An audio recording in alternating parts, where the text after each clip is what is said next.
आज मी शिवायला घेतला आहे प्रिन्सेस विथ योगपट्टीवाला ब्लाऊज. पण त्यासोबत माझ्यासाठी एक मोठा टास्क म्हणजे ज्यावेळेस रेडीमेड थ्रेडवर्क असतील, रेडीमेड आरीवर्क असतील, अशा वेळेस मेजरमेंट टाकणं खूप अवघड जातं. कारण की जेव्हा पण हे कोणी बनवत असतं त्यावेळेस ते रँडम मेजरमेंट देतात आणि आपल्याला आपल्या कस्टमरनुसार ॲडजस्ट करावं लागतं.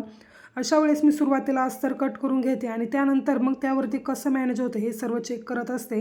यासाठी आज आपला व्हिडिओ 12:30 वाजता येईल. मी कशा पद्धतीने कट केला आहे हे त्यामध्ये सांगण्याचा डिटेल प्रयत्न केलेला आहे. सो मिनी ब्लॉगमध्ये ह्या सर्व गोष्टी तर शेअर करता येणार नाही, त्यासाठी मी एक मोठा व्लॉग 12:30 वाजता पोस्ट करेल. सो त्यामध्ये नक्की चेकआउट करा. फायनली माझा बॅक साईडचा जो काही गळा होता तो तयार झाला आहे आणि त्यानंतर स्लीव्ज आणि सर्व पार्ट जोडून मी फायनली हा ब्लाऊज तयार केला आहे. कसा झाला आहे ते मला नक्की कमेंट करून सांगा. आणि ब्लाऊजसाठी जी नॉट बनवले त्यासाठी सुद्धा मी लूप टर्नर यूज केलेला आहे, ज्याची की संपूर्ण डिटेल माहिती तुम्हाला मोठ्या ब्लॉगमध्येच भेटेल. बाकी भेटूयात आपण नेक्स्ट व्हिडिओमध्ये. तोपर्यंत सर्वांनी काळजी घ्या. बाय.